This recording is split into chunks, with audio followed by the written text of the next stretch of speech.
Donc après avoir terminé la partie théorique, travailler deux exercices d'application, donc maintenant on va passer aux choses sérieuses et aux choses plus intéressantes.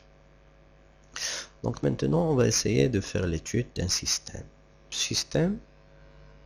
On va prendre un système qui était déjà traité lors du PAC 2010, la session normale ou bien la session principale, et ce système c'est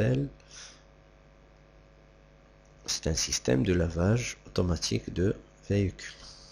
Donc, tout d'abord, on va présenter et parler des constituants de ce système. Donc, ce système, généralement, est constitué de deux rouleaux verticaux, d'un rouleau horizontal, d'un dispositif de séchage constitué d'un turboventilateur et des résistances chauffantes et d'un pupitre de commande, bien sûr.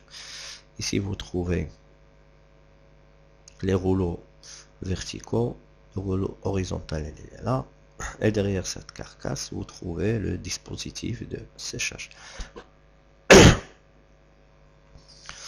Ensuite on va parler du fonctionnement, donc à savoir à l'état initial, portique est en position arrière détecté par un capteur CR, le rouleau horizontal en position haute détecté par le capteur CH, et il est indispensable que la présence d'un véhicule qu'on peut détecter par CP. Donc une action sur DCY, ça permet de démarrer le cycle. Donc au départ de cycle, un voyant V s'allume pendant 10 secondes, indiquant le départ de cycle. Ensuite la descente du rouleau horizontal pendant 5 secondes. Après la mise en rotation des trois rouleaux, donc les deux rouleaux verticaux et celui horizontal. Ensuite, le portique commence à avancer et en arrosant le véhicule avec de l'eau. Cette opération, on l'appelle pré-lavage jusqu'à l'arrivée à la position avant, détectée par CV. Ensuite, le retour du portique en arrosant maintenant avec de l'eau savonnée, donc ce qu'on appelle le savonnage, jusqu'à la position arrière détectée par CR. Ensuite, le déplacement du portique en avant en arrosant de l'eau, donc cette opération on l'appelle rinçage jusqu'à arriver à position avant. Ensuite, on arrête les trois rouleaux pour monter le rouleau horizontal jusqu'à sa position CH. Ensuite, le retour du portique et le séchage du véhicule jusqu'à l'arrivée à la position CR. Donc ça c'est le graphe 7 point de vue système, comme vous pouvez le voir. Donc les conditions initiales, donc l'étape initiale, les conditions initiales plus départ cycle, ça implique pour l'étape 1, l'action voyant V sera allumée pendant 10 secondes. Après les 10 secondes, on va descendre le rouleau pendant 5 secondes. Après les 5 secondes soient écoulées, on va commencer la rotation des trois rouleaux. Ensuite, l'avance du portique et l'opération de pré-lavage. Lors de l'arrivée vers l'avant, on va lui demander de retourner avec l'opération de savonnage.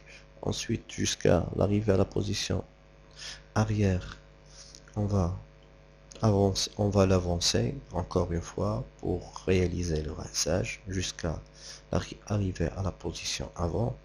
Ensuite, on va monter les rouleaux jusqu'à ce que le rouleau arrive à la position haute. On va retourner le portique et en déclenchant le dispositif de séchage jusqu'à l'arrivée à la position initiale ou bien la position arrière.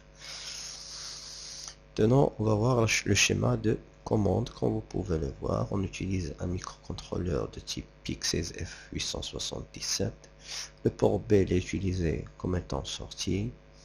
De même, RC0, RC1 du port C et de RC2, les autres ports et les autres bits sont utilisés comme étant des entrées. Maintenant, pour pouvoir réaliser le graphe 7 points de vue commande à partir d'un graphe 7 points de vue système, on fait toujours, il est indispensable d'avoir les informations relatives aux affectations des entrées pour les capteurs et les boutons poussoirs et les informations relatives aux affectations des sorties, à savoir les préactionneurs et les actionneurs. Donc, pour le capteur de présence véhicule, on le désigne par CP, capteur avant du portique CV, capteur arrière du portique CR, capteur de position haute du rouleau CCH, bouton des particules DCY et bouton d'arrêt d'urgence CAU. Ensuite, pour les préactionneurs et les actionneurs, donc pour le voyant lumineux, on utilise le contacteur KAV et comme préactionneur et V une lampe comme actionneur. On a les deux temporisations. Le temporisation de 10 secondes, on l'appelle T1. Temporisation de 5 secondes, on l'appelle T2. Pour la descente et la montée du rouleau horizontal, on utilise comme actionneur le moteur M1, mais pour la descente, on utilise le contacteur KM1 et pour la montée, on utilise KM2. Pour la rotation des trois moteurs, on utilise KM3, donc pour le et pour KM3 comme préactionneur, donc un contacteur KM3, et l'actionneur c'est le moteur 2. Pour l'avance et retour du portique, on utilise le moteur M3 comme actionneur et comme préactionneur pour l'avance c'est KM4 et pour le retour, on utilise comme préactionneur le contacteur KM5. Pour le dispositif de séchage, on utilise comme préactionneur KM6. Ensuite, pour le prélavage, on utilise les préactionneurs KEV1 et KMP.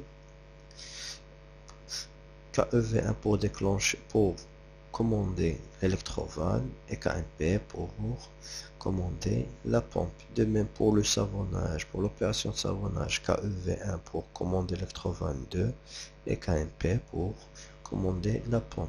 Et pour l'opération de rinçage, KEV1 pour commander, contacteur KEV1 pour commander l'électrovanne 1 et KMP pour commander la pompe. Ensuite, quand on a le graphe 7 points de vue système et ces deux tableaux, les informations relatives aux affectations des entrées et des sorties, on est capable de réaliser le graphe 7 points de vue partie commande qu'on peut obtenir tout simplement en remplaçant chaque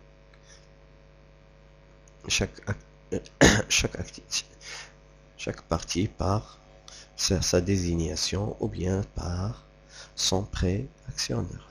Par exemple, on peut avoir donc ici on a défini les conditions initiales. Donc pour allumer le voyant KAV1 pendant T1, le temps ici écoulé T1. Pour l'action de associer l'étape 2 dans KM1, donc pendant T2, T2 écoulé, KM3 pour la rotation des trois rouleaux, KM4 c'est pour avancer et KEV1, KMP pour le prélavage, CV pour arriver à la position avant. Pour l'action 5, pour l'étape 5, donc KM5 c'est pour le retour, KEV2, KMP c'est pour le savonnage, ensuite retour effectué, KM4 pour avancer encore une fois, KEV1 et KMP c'est pour le rinçage, ensuite on teste est-ce qu'on est arrivé à la position avant, ensuite on fait monter le rouleau horizontal jusqu'à la position H pour déclencher le retour et déclencher le dispositif de séchage jusqu'à la position initiale pour attendre encore une fois un nouveau cycle de fonction. Donc maintenant on va essayer de traduire ce graphe 7 en un organigramme. Donc tout d'abord, pour un organigramme, toujours on commence par ce qu'on appelle le début.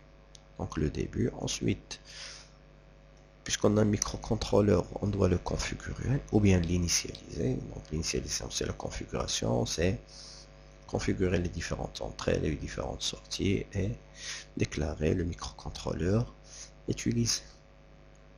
Après, on commence avec la traduction du graph7, à savoir ici, on vérifie si la réceptivité est vraie. Pour l'organigramme, donc il s'agit d'un test. Donc on doit tester est-ce que cette équation logique est vraie.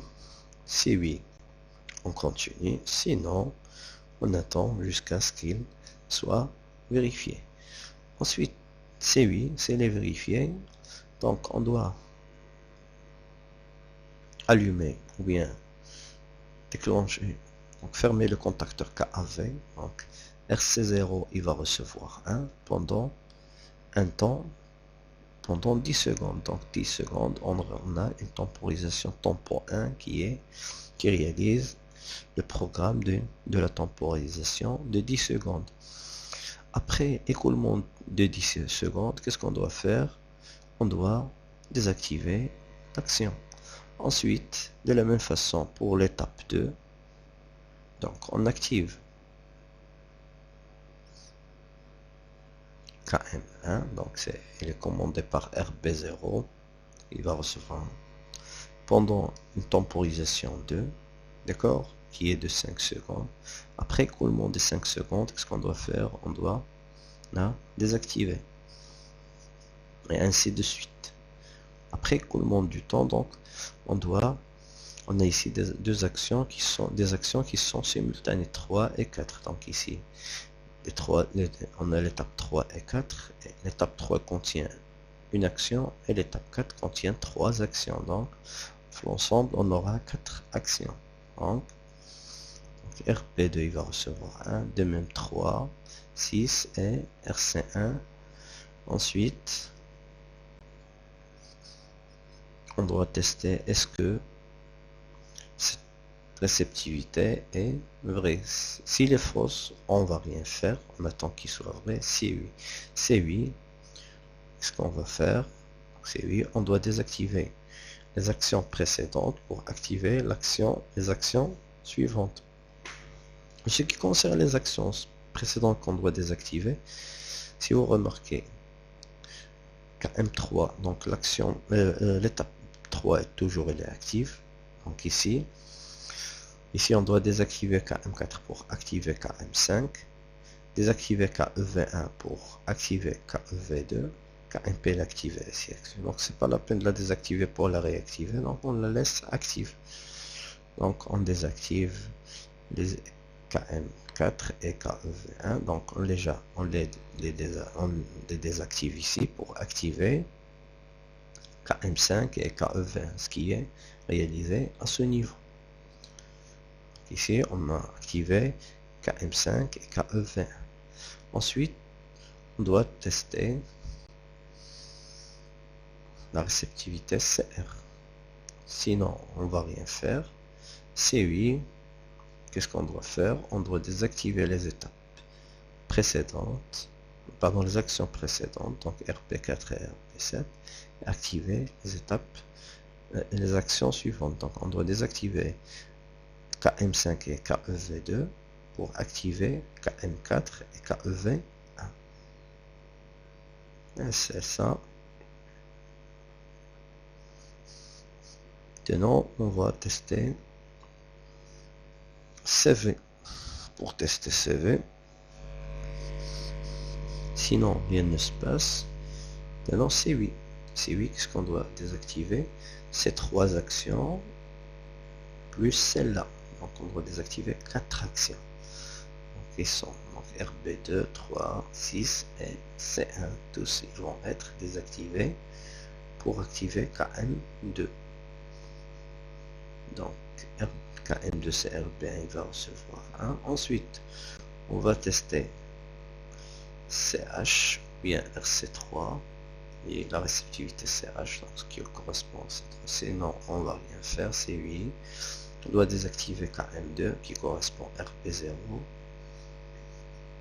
pour activer RB4 et RB5, à savoir KN5 et KN6.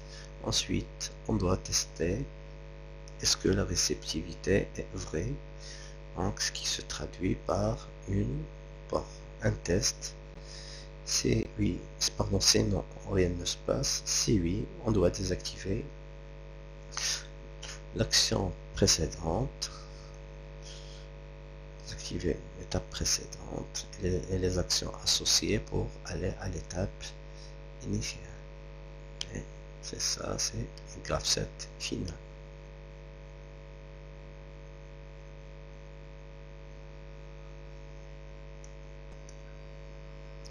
Maintenant, on va essayer de traduire une partie de l'organigramme en langage assembleur. Donc, ce que vous regardez en pointillé, c'est la partie qu'on va traduire en langage assembleur, qui contient l'initialisation, qui contient le test et l'appel des programmes, des sous-programmes de temporisation.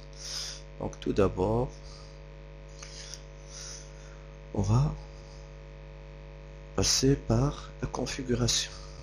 Donc, pourquoi on choisit le banc 1? Donc, comme vous le savez, pour la configuration, on fait pour configurer le port B et le port C, comme on a vu dans le schéma de commande. Donc, on n'utilise que le port B et le port C.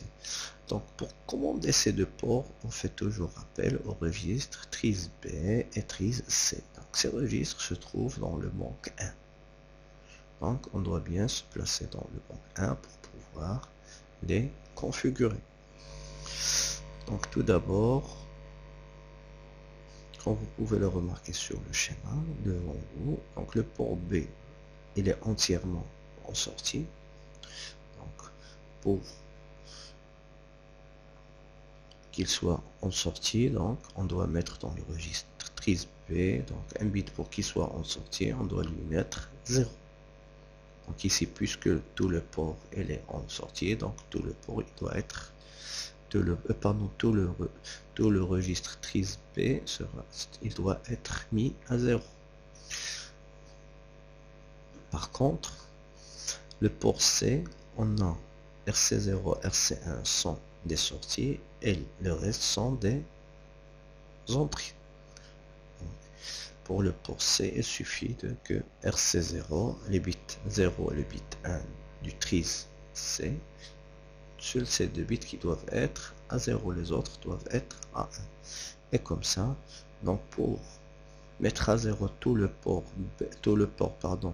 B, donc on doit c'est par l'intermédiaire de l'instruction clearF. Donc clearF, TRIZ B. Ensuite, on va passer à la configuration du port C par l'intermédiaire du registre TRIZ C. Donc ici, on fait appel à deux instructions, puisqu'on ne peut pas accéder directement à TRIZ C, ou bien le charger directement par une valeur. Donc, il est indispensable de passer par l'intermédiaire de W. Donc, move LW 0xFC, donc charger W par la valeur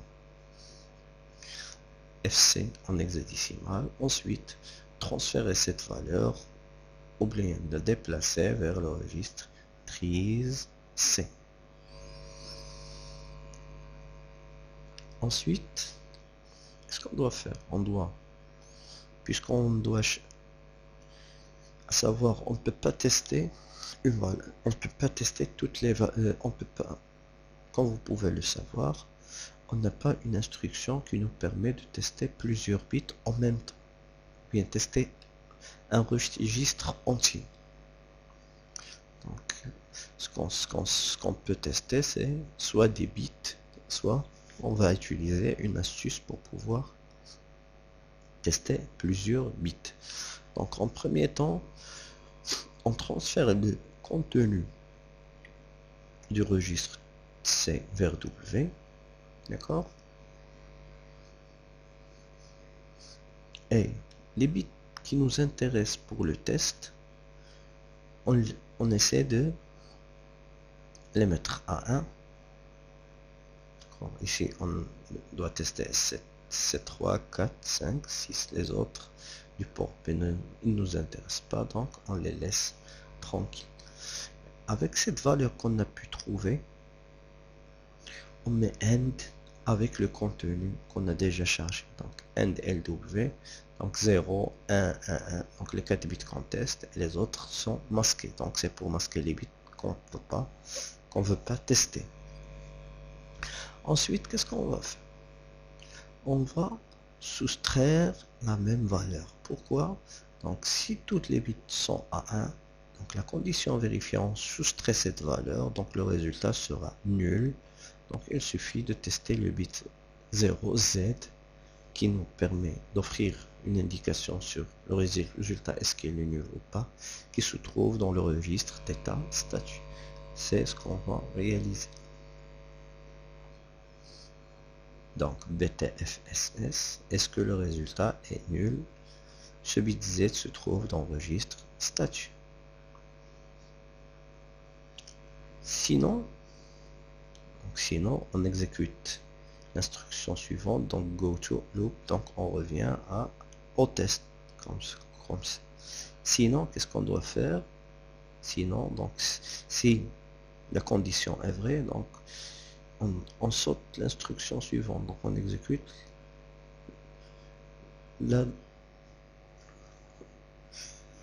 après, donc on saute une instruction, donc on va sauter go to pour aller à l'instruction suivante. Donc oui, qu'est-ce qu'on doit faire? Mettre à 1 le bit 0 du registre du port C, donc BSF port C 0. Ensuite, on doit attendre 10 secondes, donc pour attendre 10 secondes, on fait appel à un programme de temporisation de 10 secondes. Ensuite, on désactive l'action, donc BCF, bit 0 du port C, pour activer le bit 0 du port B. Donc BSF pour 0 du... Ça, c'est pour actionner KM1. Ensuite, on fait appel au programme temporisation de 5 secondes. Ensuite, pour désactiver KM1 qui soit non actionné. Ensuite, pour activer C4, actionner C4 contacteurs, donc RB2, 3 et 6 dans le même registre, comme vous pouvez le voir. Puisqu'on doit les actionner en même temps, donc on charge, on ne peut pas accéder directement au registre port, donc on charge la valeur dans W, et ensuite on la transfère de W vers port B pour les actionner. Ça nous reste un autre bit qui ne se trouve pas dans le même registre, donc ça, celui-là, on le met à 1, on l'actionne indépendamment, donc BSF, le bit numéro 1 du port C. Et comme ça, on a pu traiter ce problème comme il faut. Merci pour votre attention.